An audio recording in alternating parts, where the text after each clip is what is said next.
quilty friends, it's Carolina Moore, your favorite sewing and quilting YouTuber, and this morning we finished off block 12 of the Mini Quilt Advent, so that means that now we can put this all together. Now if you are joining us for the 24-day Advent, day 13 starts tomorrow. You can watch this video if you want, you can skip this video if you want, up to you. You can make this mini quilt and then start over from day one. I mean, you have all kinds of options. You know your options. You have fabric, you have templates, you have patterns, you can have a great time. If you're doing the 12-day Advent, then we're going to make this into a quilt. Now there are a couple different ways that you can make this into a quilt. I'm going to show you some different options as we play with it because diamonds are so much fun, y'all. So I'm going to show you a couple different options and then we're going to make the one that I've given you the pattern for. So you ready? Let's get started.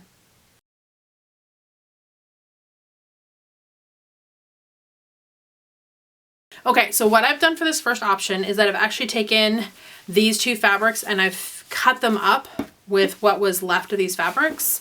These are kind of like the backgroundy fabrics, this red and this white, the kind of the big red stars and then the teeny tiny stars. And I've cut those up into pieces. So you can see here, I've cut a bunch of half diamonds, or these aren't half diamonds. These are your 6-inch triangles. There we go. So I've got 1, 2, 3, 4, 5, 6, 7, 8 of the 6-inch triangles, and I did 2 red and 2 white each on the top and bottom. And then the half diamonds here and here and here. So I did 3 of the half diamonds. And then up here and here, I did 2 of the quarter diamonds. Now you don't want to just take and cut big diamonds and then cut them down for all your edges. And the reason you don't want to do that is because if you look at your big 6-inch diamond and then you look at your 6-inch triangle, this extends a 1/4 inch past. So if you just took your big 6-inch diamond and then cut it into the pieces that you needed for those edges, you'd be missing the seam allowance and all your points would get cut off as you put on your outside border or binding. So you want to use the right pieces, lay it out either on a design wall like I have, on your floor, on a table, on the bed, all kinds of ways, places that you can lay this out to decide how you want to finish this, if you want to finish this as a rectangle like this, right? You can also move these blocks around. So like I might move this one maybe over here, but then that kind of makes that busy over there. So you can play with moving around the location until you like the placement of your blocks as well. I'm going to take these down for a second. We're going to go back to just our 12 blocks. You can turn this into a diamond shape. So you would need 4 more units right here and then you'd have a big diamond. So just remake any 4 of these that you like and then you'd have a whole diamond shape here. And in fact, I have made these blocks a second time already. So I'm just going to grab 4 of them, put them down here. Let's not put the same one right next to itself. And you can make them in the same fabrics, you can make them in different fabrics. But now you have this big diamond shape right here. That's also really fun. Another option, and then let me pull these out of the way. Okay, so another option is, pull these ones down.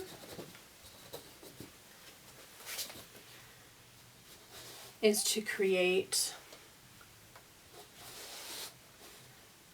a star shape.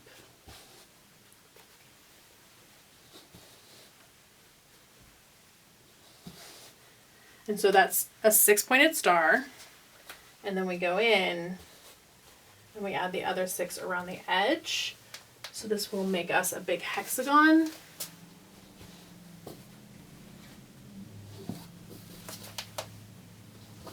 This one I use a pin because it doesn't like to stay with all those seams. But you can make a big hexagon shape with this as well. The only thing, like I love this shape, but you will end up with Y seams when you make it. Don't know if that matters to you. If it does, then it's probably not for you. But you'll sew sets of 3 together. So you'll sew a seam along here, a seam along here, and a seam along here. Where these 3 points come together will be a Y seam, not a big deal. So you can sew one set like this, one set like this, one set like this, sew them together. That'll also get you a Y seam.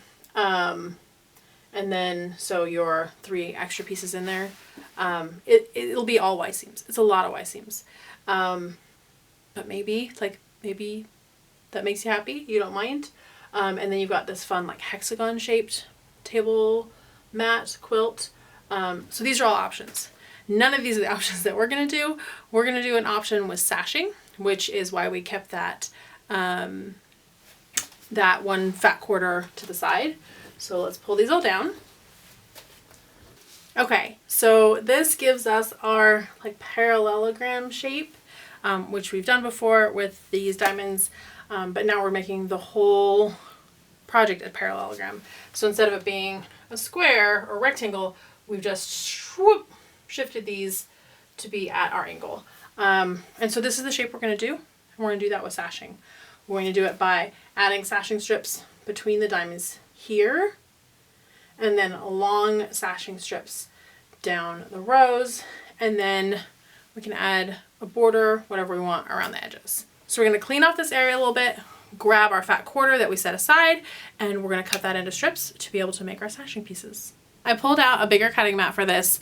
This mat will fit a full fat quarter, so that's why I grabbed this one.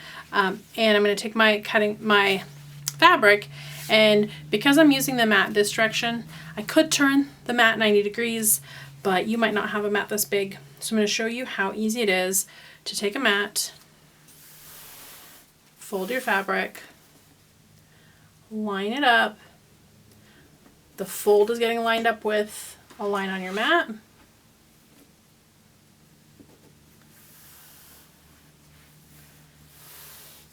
And that way we can line up all our cuts perfectly.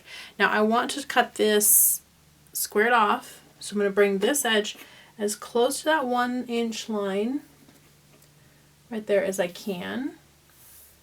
And the reason I'm doing that is so that I trim off as little as possible, because I want as much of this, as much of this fabric for being able to cut my my strips out. We're doing 1 inch strips, so 1 inch strips will turn into 1/2 inch sashing. It's a cute little sashing strip, and it will kind of be like, it'll look a little bit like grout because of this dark color that we picked. But if you picked like a solid pink, it would just look like pink grout. But this will be a little bit of bonus color, and it'll be the grout between our diamond tile blocks. So we're going to cut this up. A fat quarter is 18 by 20 inches. I'm cutting 18 strips, and each strip should be 20 inches long. They'll actually be a little more than 20 inches because this is art gallery fabric, so that'll give us a little bonus.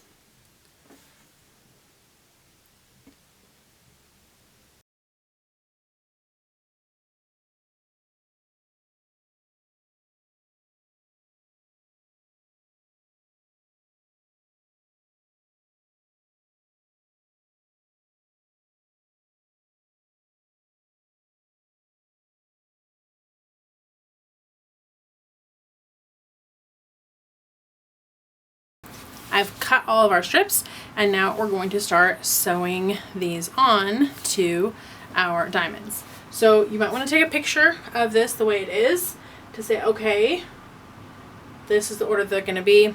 Or if you don't mind what order they end up in, that's also fine. We need a strip between here and a strip between here. So we're going to start there. So this one and this one. And each of these needs a sashing strip on the top edge. So I'm going to place it like this. Now here's the thing about doing this with diamonds, is that when we open this up, our angle is going to go up here. So it's actually easier to start on the bottom of the strip, and you'll see what I'm talking about when we finish this up. The bottom of the strip, because then we'll know that all our angles will fit. And I know that's confusing for now, but you'll see. You'll see. I'll show you, I promise. Come here. Okay, so lining this one up, lining this one up.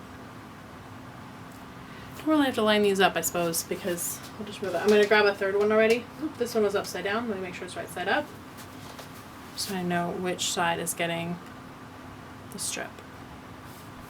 So when this flips over, this is going to give an angle here. And that's why I'm trying to see how much space I have left on that strip to fit everything and yet still have enough when that angle happens. All right, I'm going to set these two aside. I'm just going to grab this one. Let's turn on the machine. And bring this over to the machine. And so, all the way down.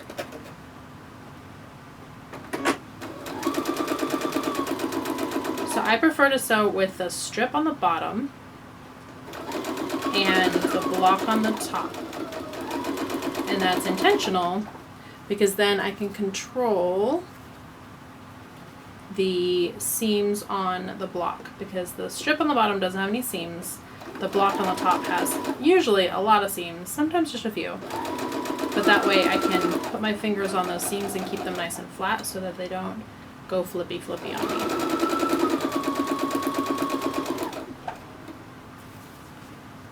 All right, last one.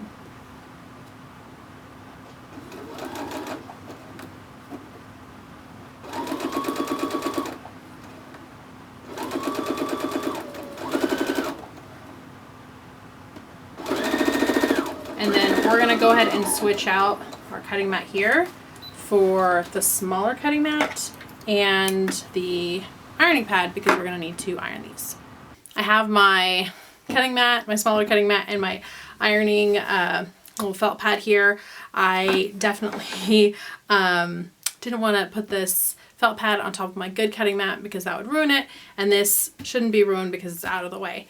Now we do not want to cut this now, because if we cut it now, let me put a crease in here so that you can see what that would look like. So that would be where the cut would be. And if I flip this over, you'll see that the cut would be down in this direction. And that's not what we want. Then we wouldn't have enough. Looks like I went a little too close here on this edge. It should be okay with just that little bit of selvage in there. It should be hidden away. I think it'll be okay. We'll see if I give myself enough space up here. Okay.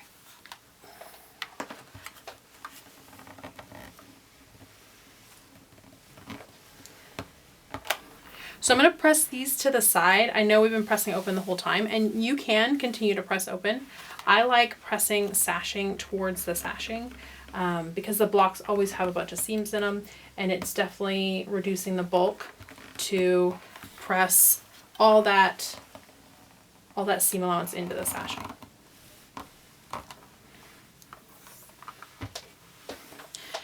Okay, so let's cut these apart. And I can just use a regular rotary cutter, or sorry, I can just use a regular ruler. I can just use a regular ruler and a rotary cutter, or I can use my diamond ruler and just, I can use just really any of these rulers, because all I'm doing is lining up along the edge and then cutting all the way through. I do have this Creative Grids ruler, so I'm just going to use that one.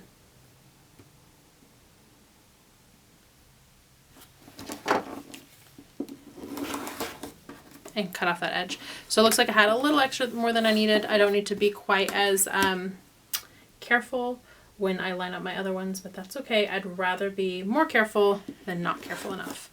Now I cut on this block. I'll cut that one off in a second, because my tendency is to cut so that the ruler is protecting the fabric that I want to make sure that I keep, that I don't cut too much into.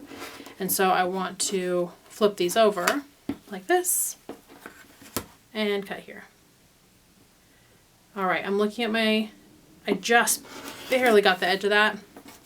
So that little bit of selvage, it'll be okay. It shouldn't show in my finished quilt.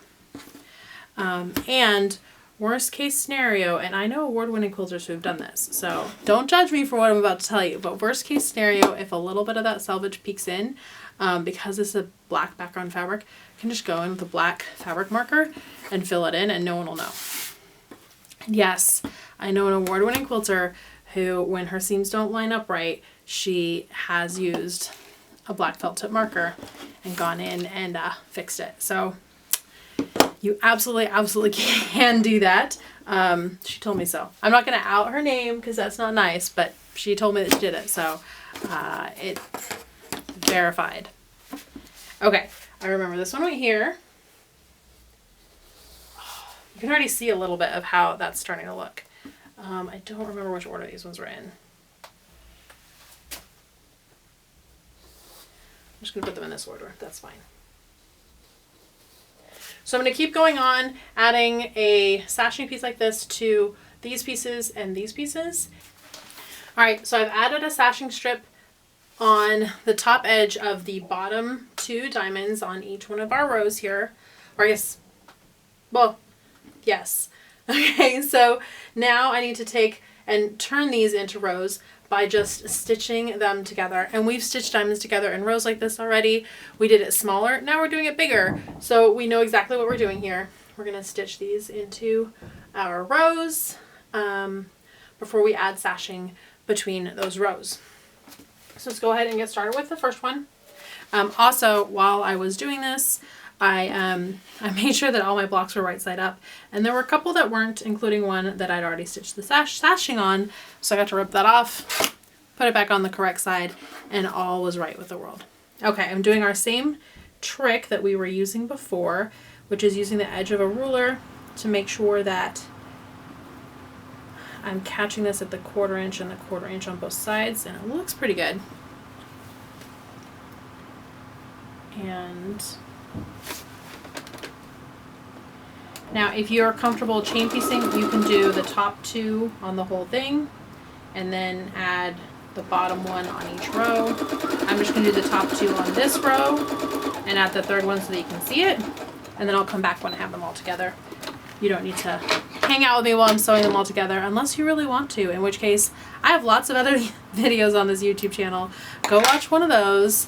Put this one in a separate window. Go watch some of the other videos. And then come back when you have yours sewn, and then we can move on to the next step together. That's fun.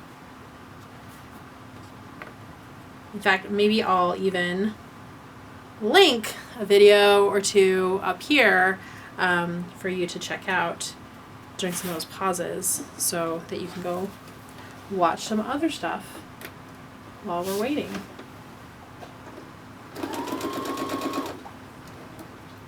Or while you're sewing.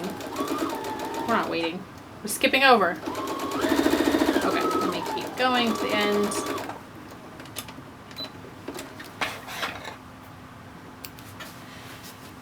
My brain says the words needle up, presser foot up, clip, clip.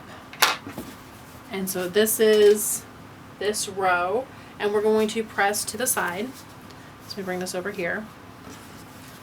You can move right there.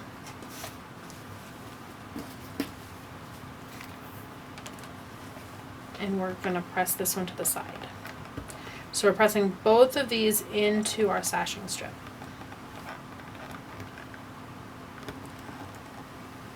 And theoretically, they should both meet like right in the middle, both of these seam allowances. If our seam allowances are perfect and our cutting is perfect and everything is perfect, then they will kiss right in the middle. But also it's fabric, and it's okay if it's not exactly perfect. So this gives us our little 1/2 inch sashing that's going to look a little bit like grout on tiles.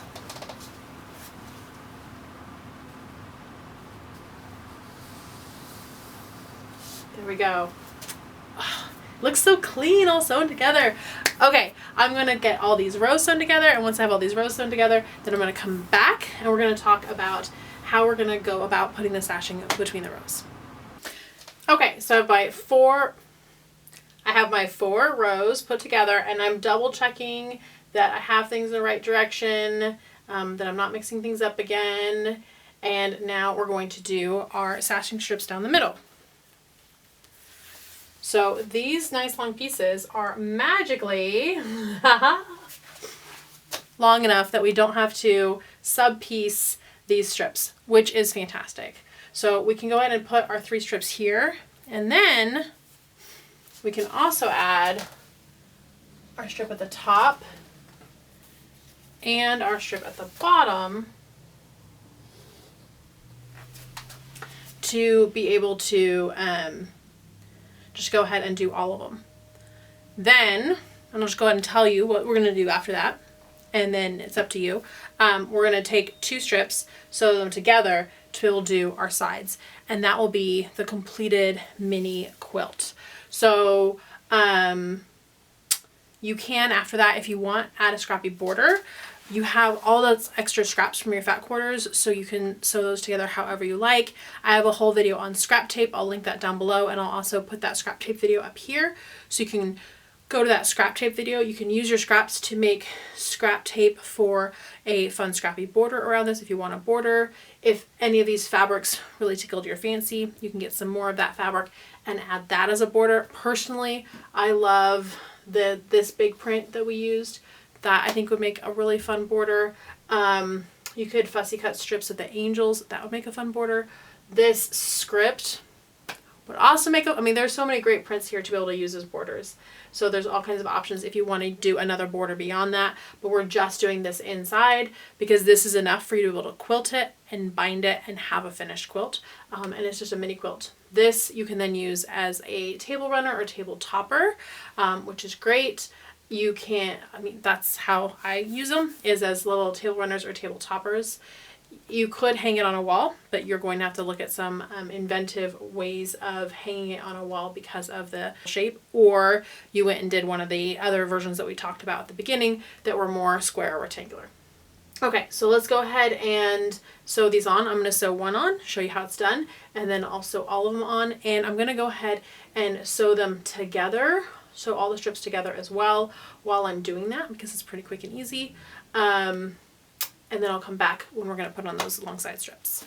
So let's grab this.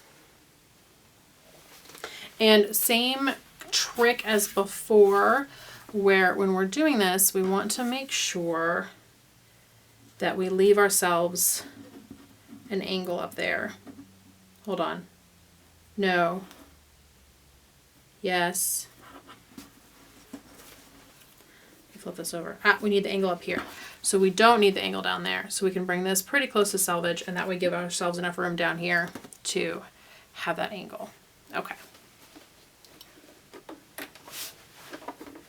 So we just take it and we sew. Again, I like to sew with a strip on the bottom and the piece on the top. And I do that so that I can control these seams with my fingers and make sure that they're going in the right direction. I don't want to stretch anything.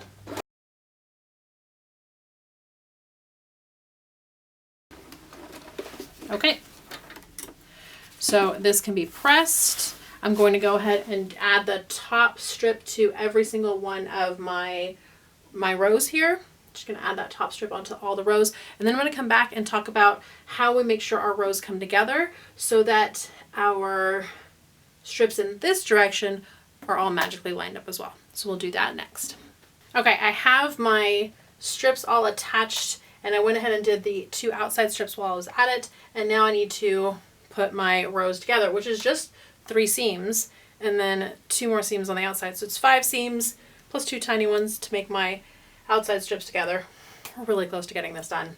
But getting these together, we want to make sure that this lines up really pretty, right? So that this line going through here lines up. And the trick to doing that is basically the same as we did last year if you joined in last year. I'm going to start by taking this one, and I need these to line up. So I come here, I'm going to take my ruler, and we're going to actually do this on the front. And remember, we have a 1/4 inch seam allowance right here. So I'm going to take my ruler, any straight edge, and in this seam allowance, I'm going to make a mark. Because we have a dark fabric, I went with a pink lead in my mechanical pencil. Did you know that you can get different colored leads for your pencils? It's really awesome. It's fabulous. Okay, so I am just marking that, and I'm just basically extending the seam line so I know that if this seam line were here, that's where it would be on my sashing strip. Okay, I can move all these out of the way. Don't need those right now.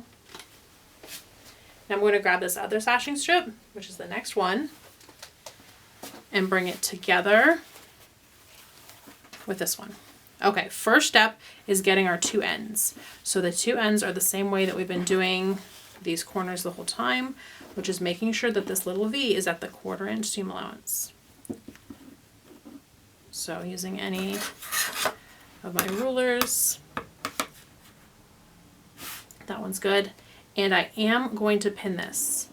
I joke in any of my videos where I use pins that if I'm using pins, you know it's serious. But getting these, all the horizontal and vertical, although these are on the diagonal, so they're not really horizontal and not really vertical, but getting all these seams to line up so that they look good, it is important. If they don't line up, it does look a little wonky. Now up to you how lined up is for you. You might say, you know, within a couple threads is fine. You might say, I want it spot on. You might say, you want it, yeah, more or less. There we go. I couldn't see my line there for a second. So now I'm going to do the same thing, which is where this and this, when they come together at a 1/4 inch, it should be right there. And this, when they come together at a 1/4 inch, should be right there. So I'm just lining these up, giving it a pin just in the middle of that sashing. Finding my lines, here's a line, here's a line. And where this line here on my sashing comes this way and this line here comes that way, those two need to come together at the 1/4 inch. And then I'm going to put a pin in there. After you do it a couple times, you should get the hang of it. It's a little tricky to understand exactly where that goes, but hopefully in making all these blocks, you've kind of seen how that comes together. So now we're going to take this, and again, I'm using my block side up and my sashing side down so that I can see all these seams, and then making sure that this edge lines up really pretty and smooth to my pin.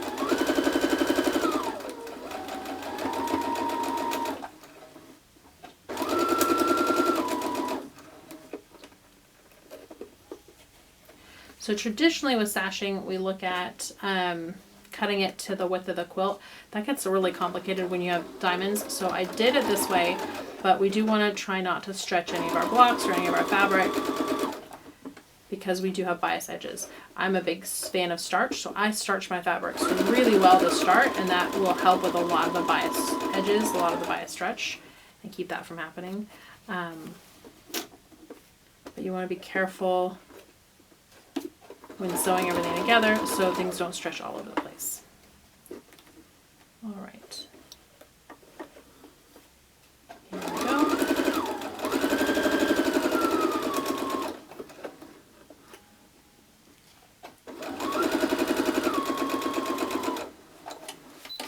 All right, so now we're going to double check and see how close we were. Oh yeah, that looks good. How about that one? Yeah, I mean, this side looks a little, like that side looks good, and this one is like a little off, but I'm fine with how that is. Okay, so I have these two together. I haven't pressed them yet, but I don't need to press them quite yet. I'm going to sew these two together and then sew them together. So instead of adding one more and adding one more, I'm stitching these pairs together and then this pair to this pair. That way it's just less bulk. I'm not just adding on bulk. Through my sewing machine makes it easier to handle. And then we'll come back and we'll work on those last two strips, and then our mini quilt will be done. Friends, I'm back. I got all this put together and that line looks pretty good to me. I mean, there might be a little hitch in the giddy up right there. Maybe, but there's a lot going on in this quilt. So it's, yeah. We just need to add these last two border pieces. This is so generally this in the middle is called sashing. And then this outer is usually called the first border. It often matches the sashing, but it's not called sashing anymore. It's usually called border. So this is first border. And if we look, a single strip isn't quite long enough to make it. So we just need to sew two strips together. Super easy to do. Take your strips. Here we're actually going to cross them. This is the way we would do it with binding. And let's see. Cross them and sew right across.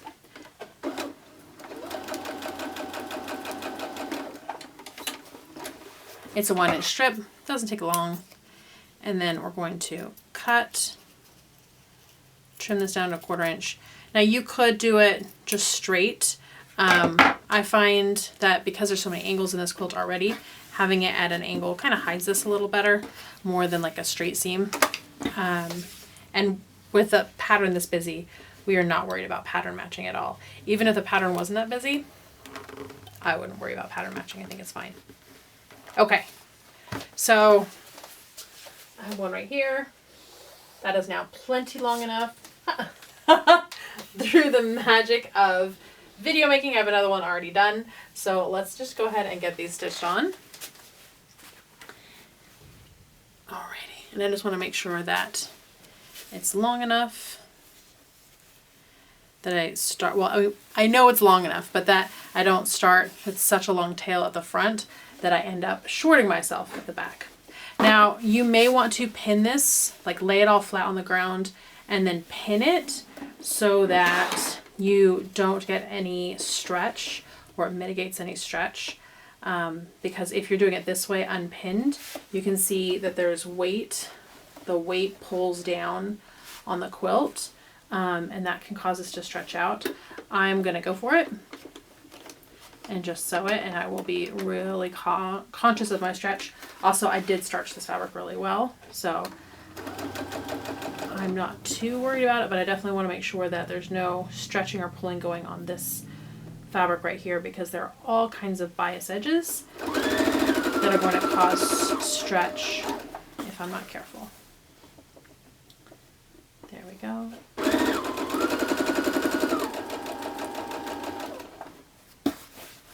Okay. I want to make sure that I keep all my seams as flat as possible, which is the point of having the blocks on the top and the strip on the bottom.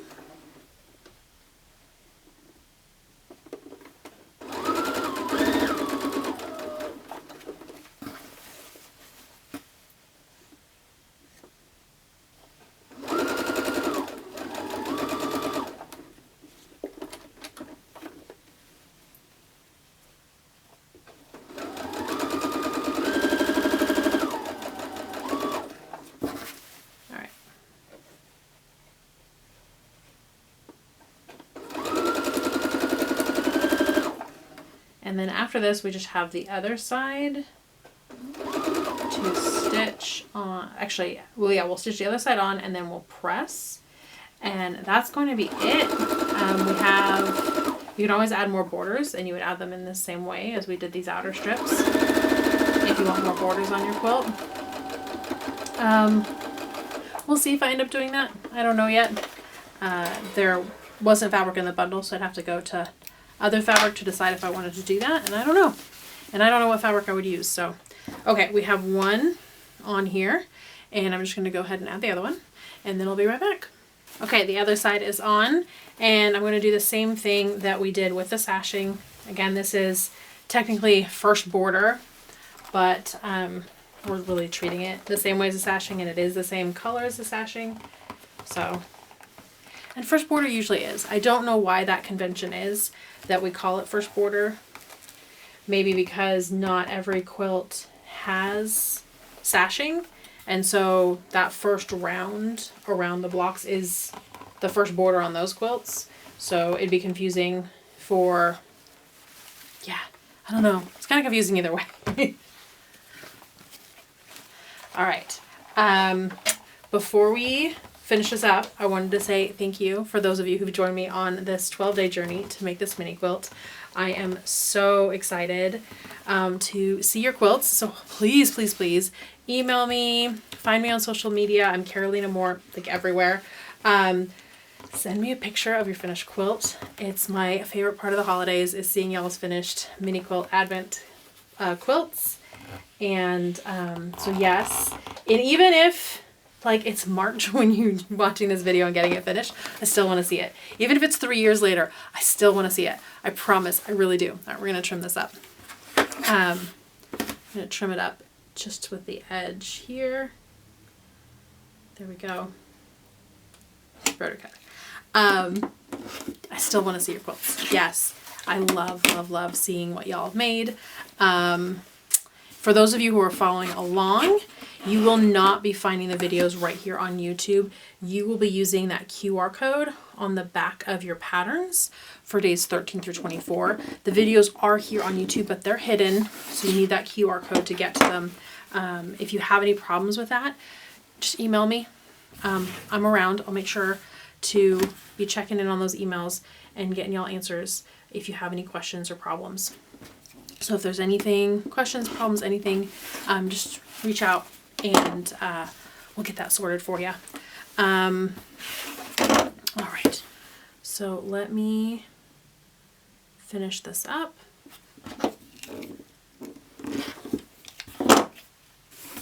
right, there we go. How about we just put it up here?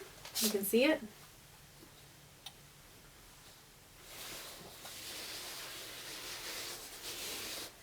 And I have it like at the diagonal here, but it's just going to be, it'll be like this. It'll be a table topper on a table.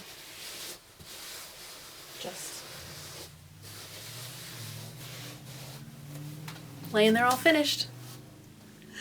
Friends, thanks so much for hanging out with me. I hope you're joining in on day 13. If you're not and you wish you were, go down to the description, see if there are still day 13 and on kits available, and snag yourself one, and I'll get those sent right to you. So make sure that you check that if that's what you are wishing that you did. Otherwise, for those of you joining, I will see you tomorrow for day 13. I will still have other non-Advent videos here on the YouTube channel. So for those of you who have finished this quilt, congratulations, and I will see you right here real soon. Bye for now.